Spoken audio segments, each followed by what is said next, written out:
I wanted to take this opportunity to say thank you personally for all the wonderful messages of support and for your understanding whilst I've been recovering from surgery. At 7:32 on a frozen December morning, Buckingham Palace released a statement that stopped the world mid-breath. The words were measured, clinical, devastating. An update on the Princess of Wales's condition has been authorized for release. The palace breaks its silence. What followed in those next 4 sentences would send shockwaves across every continent where the crown still held meaning. Not because the palace spoke, but because of how they spoke. The tone carried something rarely heard in royal communications: urgency wrapped in sorrow, clarity edged with fear. The announcement appeared first on the official Kensington Palace social media accounts, then seconds later across every major newswire from London to Los Angeles. British morning television interrupted live broadcasts. American networks, still covering late-night programming on the East Coast, pivoted immediately. CNN's breaking banner read, "Palace confirms heartbreaking update on Princess Catherine." BBC simply said, "Statement issued on the Princess of Wales." But it was the language inside the statement that revealed the gravity. Following comprehensive medical consultation and with the princess's full consent, it has been determined that Her Royal Highness will require an extended period of rest and medical supervision. Public engagements will be paused indefinitely. The royal family asks for understanding and privacy during this deeply challenging time. Extended period, indefinitely, deeply challenging. These were not words the palace used lightly. They were the kind of phrases that appeared only when situations had moved beyond management, beyond optimism, into something far more fragile. Outside Buckingham Palace, the winter morning felt colder than it had moments before. Reporters gathered in hurried clusters, their breath rising in pale clouds as they scrambled to understand what the statement truly meant.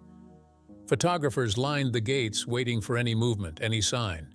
Tourists who had arrived early for the changing of the guard stood silent, staring at their phones, processing the news in real time.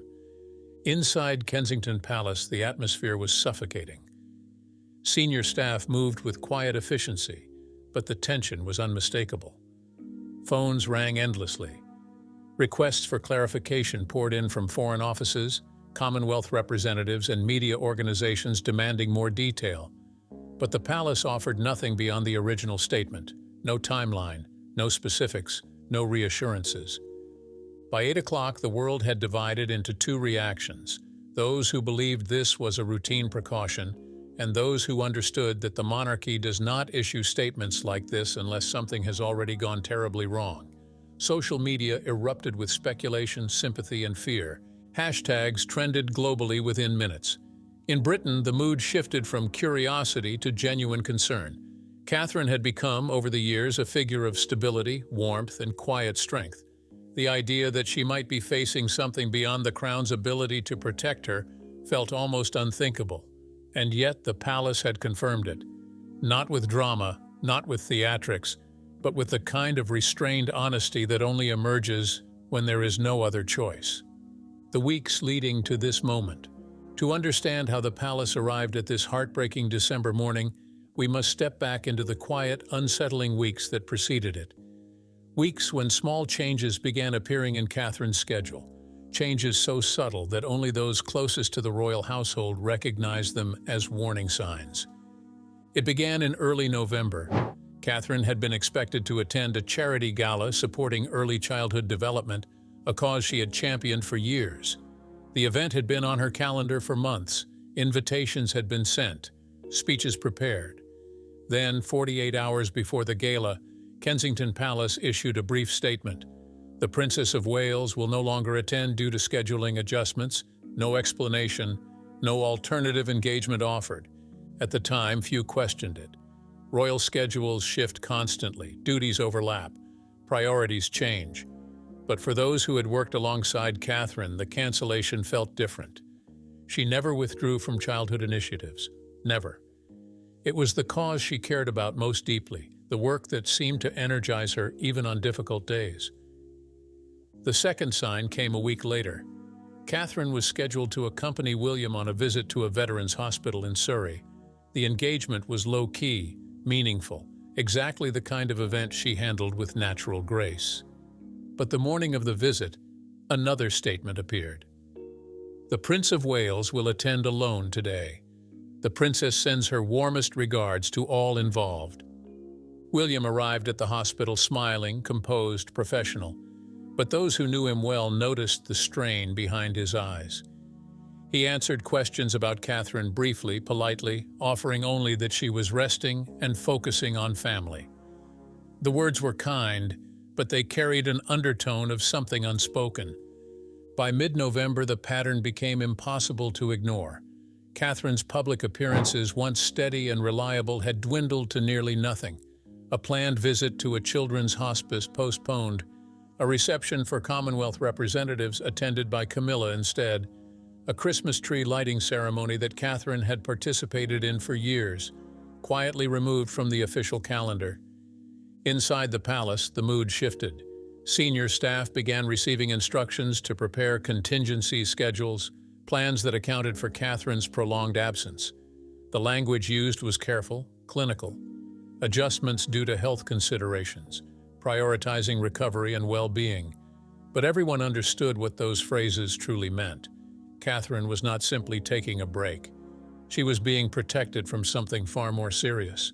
William's burden grew heavier with each passing day. He took on engagements that would have normally been shared, appearing at events alone, answering questions with practiced calm while carrying the weight of private fears no cameras could capture. Those close to him noticed he had stopped joking with staff, stopped offering the light-hearted asides that usually marked his public work. He was focused, deliberate, and visibly tired. Princess Anne observed all of this with increasing concern. She had spent decades reading the unspoken language of royal life, the subtle signals that revealed when situations were deteriorating. And everything she saw told her that Catherine's condition had moved beyond routine medical care into something that required constant supervision. Camilla, too, noticed the shift. During a private conversation with Charles in late November, she voiced what others were thinking but hesitant to say aloud. "This isn't temporary," she said quietly. "Whatever Catherine is facing, it's serious enough that William can barely hold himself together." Charles didn't argue. He had seen the same signs. He had watched his son carry the weight of an institution while privately managing a crisis that threatened the person he loved most. And Charles understood, perhaps better than anyone, how fragile the balance had become. Behind the scenes, medical consultations intensified. Specialists arrived discreetly at Kensington Palace, their visits carefully shielded from public view. Security protocols tightened. Staff were reminded repeatedly about confidentiality. Even within the royal household, information was compartmentalized, shared only with those who absolutely needed to know. Then came the moment that changed everything. In the final days of November, a senior medical advisor delivered an assessment to William that left him staring silently out a palace window for nearly an hour. The details of that conversation remain private, but its impact was immediate. Within 24 hours, plans were set in motion for a formal statement. Not speculation, not reassurance, truth. By the time December arrived, the decision had already been made.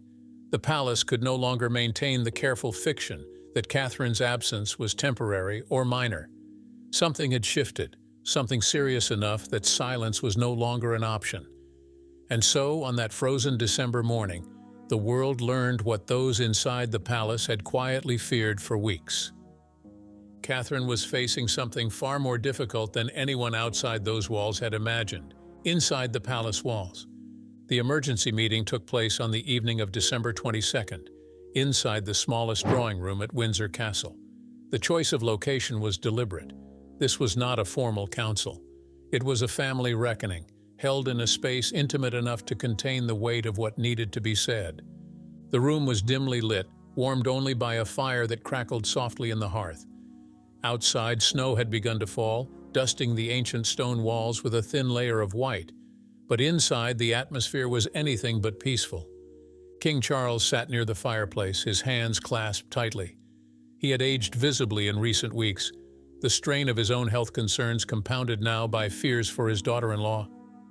Across from him, Princess Anne stood with her arms folded, her expression unreadable but her posture tense. Queen Camilla occupied a chair near the window, her usual composure intact but her eyes betraying a deep, quiet sorrow. And then there was William. He stood apart from the others near the doorway, as though he might need to leave quickly if the conversation became unbearable. His face was pale, his jaw set. He had barely slept in days. The meeting had been called because the medical team had delivered their most recent assessment earlier that afternoon. It was not the update anyone had hoped for. Catherine's condition, while stable, required ongoing intervention and careful monitoring. The timeline for her return to public life, previously described as weeks, had now extended into something far more uncertain. Months, perhaps longer. Anne was the first to speak, her voice cutting through the silence with characteristic directness. "We cannot continue operating under vague reassurances," she said. "The public is beginning to notice. The press is asking questions. If we do not provide clarity soon, speculation will fill the void, and it will be far worse than the truth." Charles looked up, his expression pained. "And what is the truth, Anne? That Catherine is unwell? That we do not know when she will recover? How do we say that without terrifying the entire country?" Anne's gaze did not waver. "We say it carefully, honestly, and with dignity. The alternative is allowing rumors to spiral into something we cannot control." Camilla shifted in her chair, speaking for the first time. "The public adores Catherine," she said quietly. "They will support her through this, but only if we trust them with the truth. If we hide, if we deflect, they will assume the worst." William finally spoke, his voice low and strained. "She does not want to be a spectacle. She does not want her illness dissected on morning television or analyzed by people who have never met her." No one argued. They all understood Catherine's fierce desire for privacy, her reluctance to become a symbol of fragility when she had spent years building a reputation for quiet strength. But Anne pressed forward. "This is not about what she wants, William. This is about what the monarchy requires. If Catherine is unable to fulfill her duties, the institution must adapt, and adaptation requires transparency." William's hands tightened into fists. "She is not a function of the institution, Anne. She is my wife." The room fell silent. Anne's expression softened just slightly. "I know," she said, "but she is also the future queen consort, and whether we like it or not, that makes her condition a matter of public concern." Charles intervened, his voice gentle but firm. "William, no one here is suggesting we exploit Catherine's situation, but Anne is right. Silence will only breed fear. We must give the people something, even if it is incomplete." Camilla added her voice, quieter but no less insistent. "Your father cannot endure another season of instability. The crown is fragile right now, William, you know that. If Catherine's absence becomes a source of conspiracy or panic, it will destabilize everything we have worked to protect." William turned toward the window, staring out at the falling snow. For a long moment he said nothing. Then finally he exhaled. "What do you propose?" Anne straightened. "A statement. Brief, factual, compassionate. We confirm that Catherine is receiving medical care, that her condition requires extended rest, and that public engagements will be paused indefinitely. We do not provide specifics, but we acknowledge the seriousness." Charles nodded slowly. "And we ask for privacy." "Yes," Anne agreed firmly. "We make it clear that further inquiries will not be entertained." Camilla looked at William. "She must agree to this," she said. "We cannot release a statement without her consent." William's jaw tightened. "She will agree. She understands what is at stake." "But the cost," Anne said quietly, "will be hers to bear. The world will scrutinize her. They will speculate endlessly, and she will have no control over how her story is told." William's voice cracked just slightly. "She has already lost control, Anne. She lost it the moment she became too ill to stand beside me. The fire crackled. Snow continued to fall outside, and in that small, quiet room the decision was made. By midnight, the draft statement was complete. It would be released at 7:32 the following morning, time to reach both British and American audiences during peak hours. The wording had been reviewed, revised, and approved by all present. Charles stood slowly, his exhaustion visible. "This is the right decision," he said. But it will not feel that way for a long time. Anne nodded. It never does. Camilla placed a hand on William's shoulder as she passed. "She is stronger than you think," she said softly. "And so are you." William did not reply. He simply stood there, staring into the fire, knowing that in a few hours, the world would learn what he had been carrying alone for weeks. And once the statement was released, there would be no taking it back. The palace had chosen truth over silence, but the price of that truth, William understood, would be paid by Catherine. And that knowledge sat heavier on him than any crown ever could. The signs everyone missed. Looking back, the signs had been there all along, subtle, carefully managed, but undeniably present. It was only in hindsight, after the palace's devastating announcement, that people began piecing together the timeline, realizing that Catherine's struggle had been unfolding quietly for months while the world watched without truly seeing. The first clue appeared in late September, though almost no one registered it at the time. Catherine had been scheduled to host a garden party at Kensington Palace, an annual event celebrating local community leaders. The guest list had been finalized, catering arranged, security briefed. Then, 72 hours before the event, it was postponed. The official reason given was logistical complications, a phrase so vague it should have raised questions.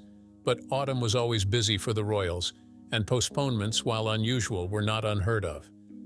What people did not know was that Catherine had personally requested the delay. She had woken that week feeling unwell, experiencing symptoms she could not ignore. A private consultation followed, blood tests, scans, cautious reassurances that it was likely nothing serious. But the doctors recommended rest, and Catherine, ever dutiful, complied. The garden party was quietly rescheduled for mid-October, and then, a week before the new date, it was canceled entirely. No explanation, no replacement event, just silence. The second sign came in the form of staffing changes. In early October, Kensington Palace hired 2 additional private secretaries, both with backgrounds in crisis management and medical liaison. The appointments were announced in a routine personnel update, buried among other administrative shifts, but those familiar with royal operations understood the implication.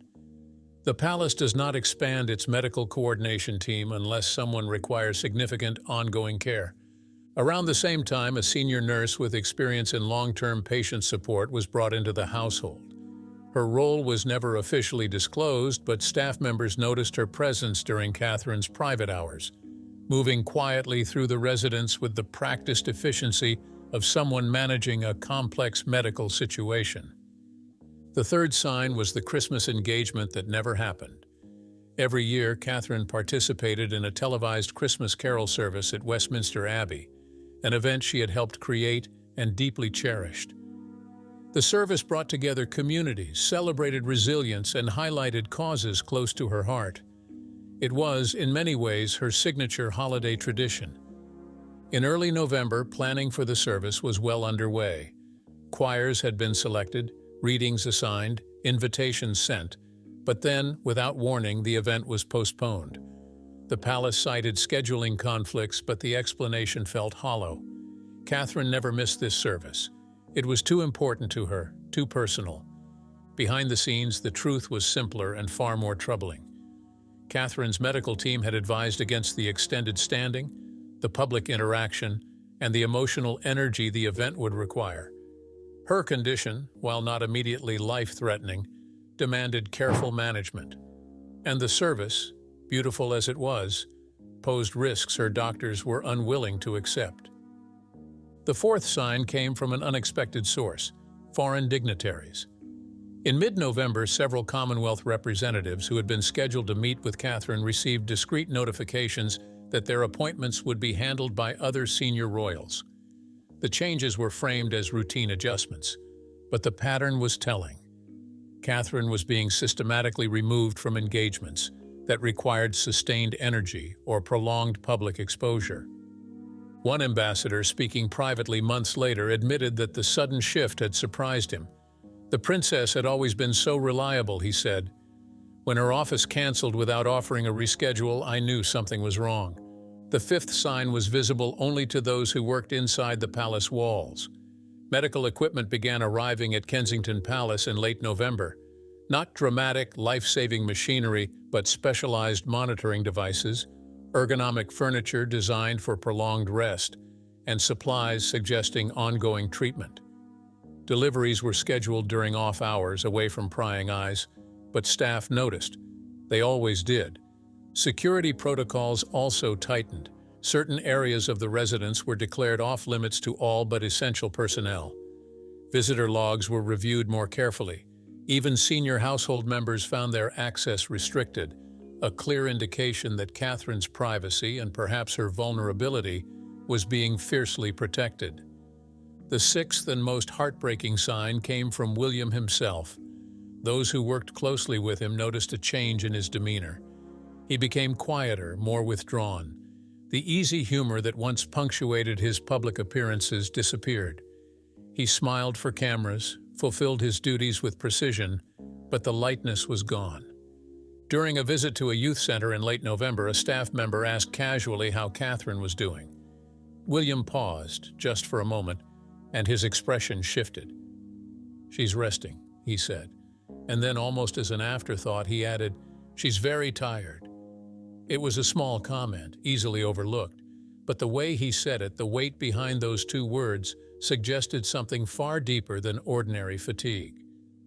The seventh sign came from the palace's communication strategy. Requests for updates on Catherine were met with increasingly firm deflections. Journalists who had long covered the royal family noticed the shift. Previously, Kensington Palace would offer vague but reassuring updates. "The princess is well," or "the princess looks forward to upcoming engagements." But by late November, those reassurances stopped. Instead, the palace simply declined to comment, a response that told experienced observers everything they needed to know. The final sign, the one that confirmed what many had begun to suspect, came in the form of a private briefing. In early December, selected members of the royal household were informed that Catherine's condition required long-term management. They were instructed to prepare for her extended absence and to ensure that no public speculation would compromise her privacy. The briefing was somber, clinical, and unmistakably serious. By the time the palace released its statement on that frozen December morning, those who had been paying close attention realized the truth had been building for months. Catherine had not suddenly fallen ill. She had been struggling quietly, managing her condition with dignity and discretion, shielded by a family desperate to protect her from the relentless scrutiny of the world. But even the most carefully constructed walls eventually crumble. And when they did, the world was left to reckon with a reality it had failed to see coming. The decision no one wanted to make. William had always understood the weight of duty. It had been drilled into him from childhood, woven into every lesson, every public appearance, every moment of his life. But nothing had prepared him for this, the impossible position of choosing between protecting his wife and protecting the crown. And by mid-December, those two responsibilities had become irreconcilable. The pressure had been mounting for weeks. Senior advisors grew increasingly anxious about the vacuum Catherine's absence had created. Speculation was spreading across social media, fueled by the palace's refusal to provide substantive updates. Conspiracy theories emerged, each more outlandish than the last. Some claimed Catherine had left the country, others suggested a hidden family crisis. A few went so far as to question whether she was even still at Kensington Palace. William watched it all unfold with growing frustration. He knew the truth. He lived with it every single day. But sharing that truth meant exposing Catherine to a level of public scrutiny she was in no condition to endure. And yet the alternative, allowing misinformation to fester, was becoming equally untenable. The breaking point came during a private meeting with his father. Charles had requested the conversation, framing it gently as a check-in. But William knew what it really was, an intervention. They met in Charles's private study at Clarence House on a gray December afternoon. The room was warm, lined with books and personal mementos, but the atmosphere was tense. Charles sat across from William, his expression pained but resolute. "I know how difficult this is," Charles began quietly, "but we cannot continue like this. The silence is doing more harm than good." William stared at his hands. "She needs privacy," he said. "She needs space to heal without the entire world watching." Charles nodded.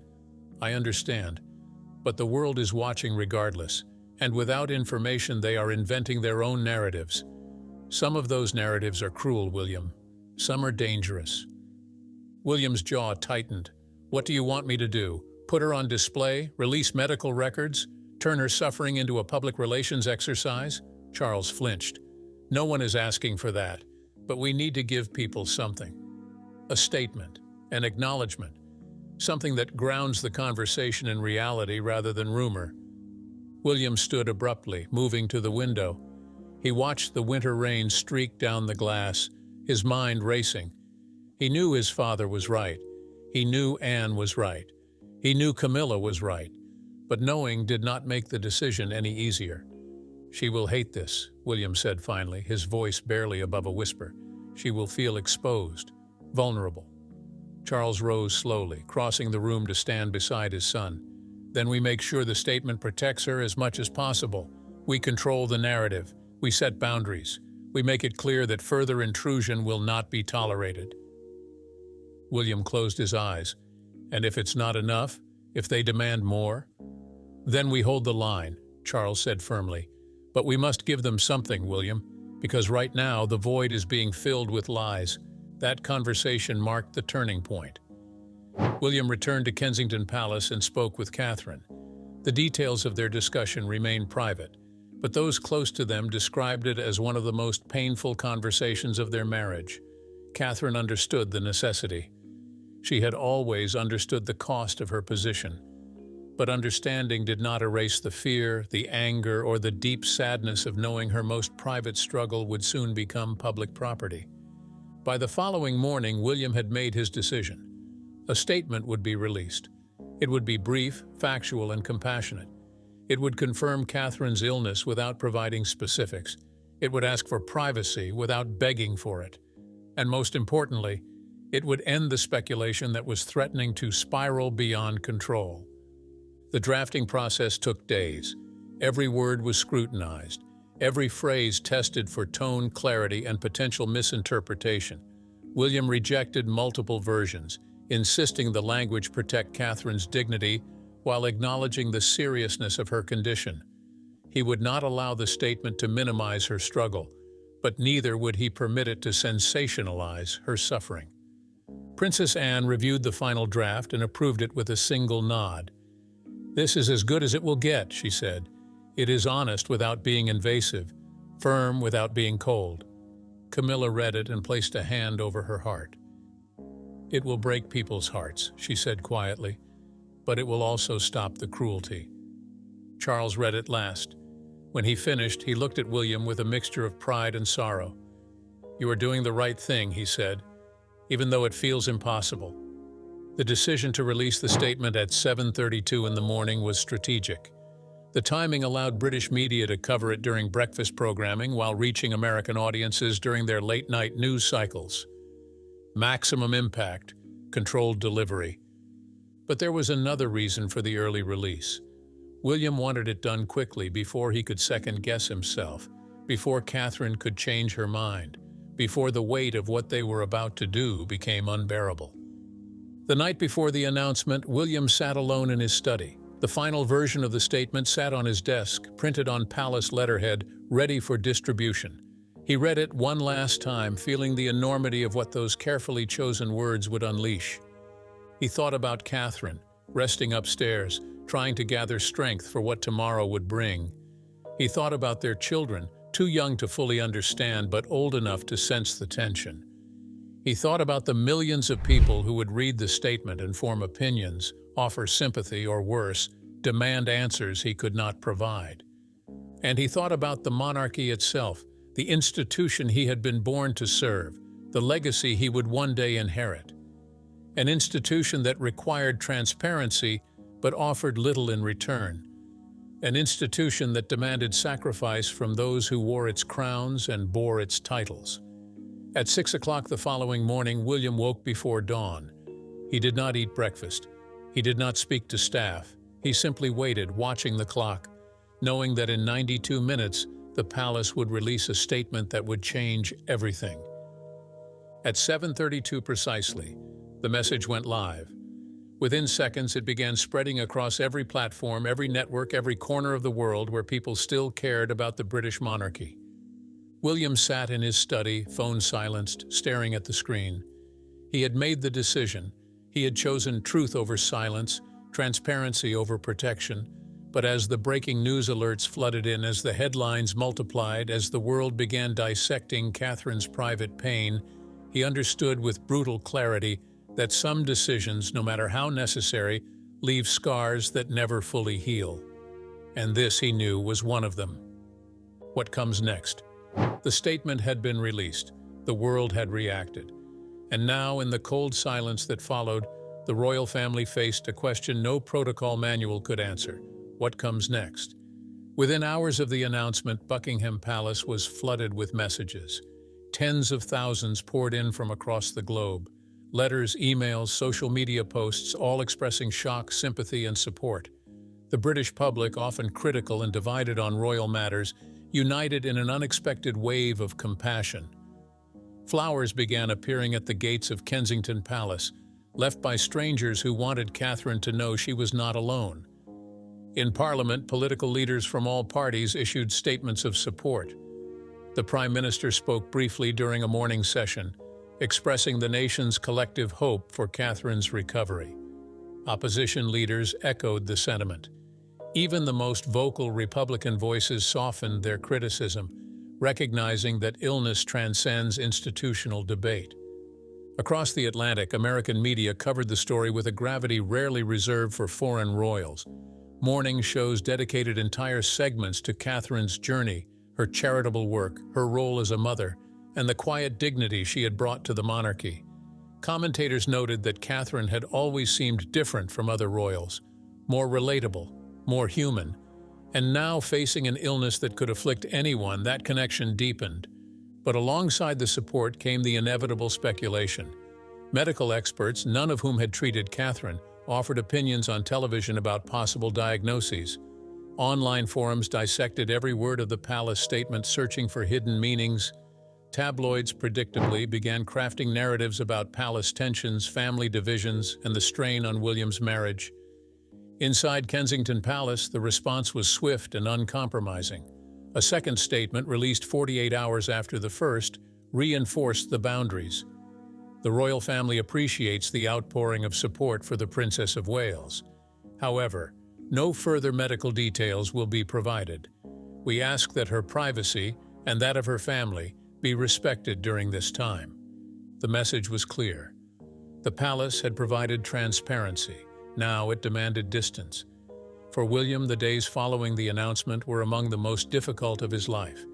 He continued fulfilling royal duties, attending engagements, meeting dignitaries, performing the functions expected of a future king. But those who worked alongside him saw the toll. He moved through his responsibilities with mechanical precision, his mind clearly elsewhere. During a visit to a veterans' charity in London, a former soldier approached William and said simply, "We're thinking of her, sir." William nodded, his composure intact, but his eyes glistened briefly before he turned away. Princess Anne took on additional duties without fanfare or complaint. She understood that the monarchy's strength lay in its continuity, its ability to function even when individual members faltered. If Catherine could not appear, if William was stretched thin, then others would step forward. That was the unspoken agreement that held the institution together. Camilla, too, quietly increased her public presence. She attended events that would have typically involved Catherine, offering warm words and steady reassurance to organizations that depended on royal patronage. She did not attempt to replace Catherine. No one could, but she filled the gaps with grace and determination.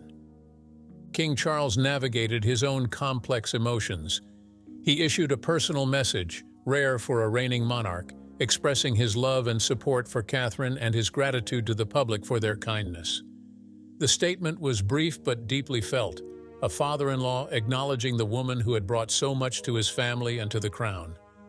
Meanwhile, across the ocean in California, Prince Harry faced his own turmoil. Reports suggested he had reached out privately to William, offering support and concern. Whether that gesture was accepted remained unclear. The rift between the brothers, deepened by years of public conflict, did not disappear simply because tragedy had arrived. But those close to both men suggested that Harry's concern was genuine, and that William, despite everything, had acknowledged it. The question of Catherine's return loomed large. The palace had been clear. Public engagements were paused indefinitely. But what did indefinitely truly mean? Weeks, months, longer? No one knew, and the palace offered no timeline. Medical experts, speaking generally and without specific knowledge of Catherine's case, explained that recovery from serious illness was unpredictable. Rest, treatment, and careful monitoring could lead to improvement, but there were no guarantees. And for someone in Catherine's position, the added pressure of public expectation complicated every aspect of healing. Inside Kensington Palace, Catherine's focus remained private and personal. She spent time with her children, shielded them from the media storm, and tried to maintain as much normalcy as possible within the walls of their home. She read the messages of support, though not all of them. She knew the world was watching, but she also knew that her recovery, if it came, would unfold on its own terms, not according to public demand or royal schedule. William remained her constant anchor. He rearranged his duties to spend more time at home. He shielded her from unnecessary stress, and he made it clear to everyone, from palace staff to senior royals, that Catherine's well-being took precedence over every other consideration. The broader implications for the monarchy were impossible to ignore. Catherine had been central to the institution's modernization, a bridge between tradition and contemporary relevance. Her absence created a void that could not easily be filled. The younger generation of royals, George, Charlotte, and Louis, were still children. The senior generation, Charles, Anne, Camilla, were aging. The middle generation, William and Catherine, had been the monarchy's greatest asset. And now that foundation felt fragile. Public confidence in the royal family remained strong, bolstered by the transparency the palace had finally shown. But confidence alone could not sustain an institution built on visibility and continuity. If Catherine's absence extended for years, the monarchy would need to adapt in ways it had not anticipated. Some commentators began discussing the possibility of a scaled-back royal family, one that focused on core duties rather than expansive public engagement. Others suggested the crown might need to rely more heavily on extended family members, bringing in figures who had previously remained on the periphery. But all of this was speculation. The only certainty was that the monarchy, like Catherine herself, was entering a period of profound uncertainty. As December deepened and Christmas approached, the royal family prepared for a holiday unlike any in recent memory. The traditional gathering at Sandringham would proceed, but the absence of Catherine, even if expected, would be deeply felt. The family would smile for cameras, attend church services, and maintain the rituals that defined the season. But privately, they would carry the knowledge that one of their own was fighting a battle the public could only partially comprehend. For Catherine, the coming months would be defined not by royal duty, but by something far more fundamental: survival, healing, and the quiet, uncertain hope that time and care might restore what illness had taken. If you are watching from anywhere in the world, your thoughts and support matter. Share where you are joining from in the comments. And may we all remember that compassion in moments like these is the most powerful response we can offer.